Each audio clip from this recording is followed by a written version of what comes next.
정부가 지난해에 이어 올해도 지역화폐에 대한 지원 예산을 편성하지 않았습니다. 하지만 지자체들은 지역경제 활성화를 위한 지역화폐의 안정적인 사업 운영을 위해선 국비 지원이 절실하다는 입장입니다. 임희정 기자입니다.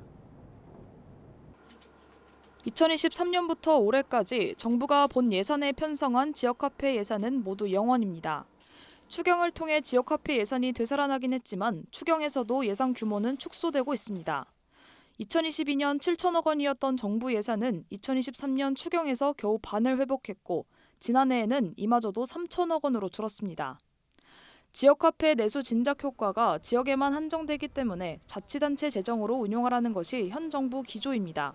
지역사랑 상품권 예산, 지역화폐 예산은 전년에도 반영되지 않았고 올해도 반영하지 않았습니다. 그 할인 효과가 특정 지역에 한정되고 지자체에서 자율 결정하는 지자체 사무라는 점을 감안했습니다. 지자체의 입장은 다릅니다. 지난해 충남 지역에서 지역화폐 관련 예산으로 604억 원이 쓰였는데 이 가운데 41%가 국비 보조였습니다. 지역화폐 예산의 절반 가까이를 국비에 의존하고 있는 겁니다. 지역화폐 사업이 제대로 운영되기 위해서는 국비 지원이 필수적일 수밖에 없는 이유입니다. 네, 국도비 지원이 있으면 수월하게 추진이 되는데 지금은 없으니까요. 저는 자체 예산 확보하든지 아니면 좀 할인액을 좀 줄이든지 다른 방안을 좀 찾아봐야 될 것 같아요. 최근 지자체들을 대상으로 한 조사 결과 지역화폐를 발행하고 있는 지자체 191곳 중 82%가 국비 지원이 필요하다고 밝혔고 17개 광역시도 가운데 12곳이 국비 삭감에 부정적이라고 답했습니다.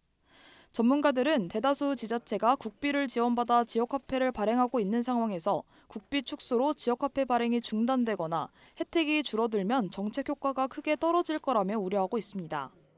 정책은 이제 지속성, 일관성이 유지되어서 시간이 쌓여갈 때 성과가 제대로 발휘됩니다. 지역화폐가 그 민생 경제에 자리 잡아가고 있는 시점, 또 이렇게 경기 불황이 계속되고 있는 지금 시점에서 지역화폐 정책 변화는 좀 더 조심스럽게 접근해야 된다고 생각합니다. 지역화폐 예산을 두고 정부는 삭감하고 국회는 되살리고 있는 상황.